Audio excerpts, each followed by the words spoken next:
VO sa report. Daang barangay officials ng CURE. Daang barangay officials ng San Jose del Monte City ang dumalo sa Liga ng mga Barangay Congress 2019 na isinagawa ngayong araw sa lungsod ng Baguio. Ayon kay Barangay Chairman Zosimo Lorenzo, ABC President, pakay ng pulong na makapag-cure. From the top na lang para mas daang barangay officials ng San Jose del Monte City ang dumalo sa Liga ng mga Barangay Congress 2019 na isinagawa ngayong araw sa lungsod ng Baguio. Ayon kay Barangay Chairman Zosimo Lorenzo, ABC President, pakay ng pulong na mapag-ibayo pa nila ng todo ang paglilingkod at maitaas ang antas ng serbisyo sa mga mamamayan.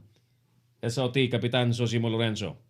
Ang naturang pagtitipon ay nagsilbing second round ng kanilang leadership CURE.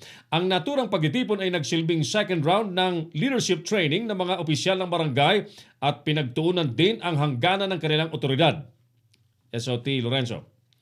Inihayag din ni Kapitan Lorenzo na ang kanilang ginagawa ay bilang malakas na suporta sa pamamahala ni Mayor Arthur Robes at Congresswoman Rita Robes.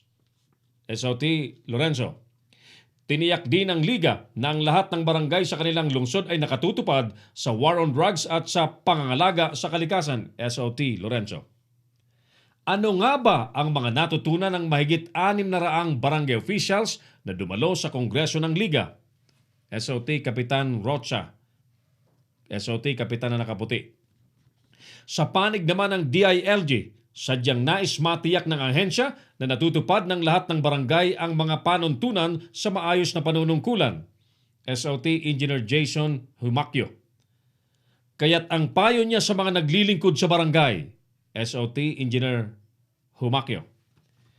Ipinanawagan naman ni Kapitan Lorenzo sa mga tagalungsod ng San Jose del Monte ang pagtutulong-tulong ng lahat. Kapitan Zosimo Lorenzo. Yan ang ulat. Errol Dacame, Leader News Philippines.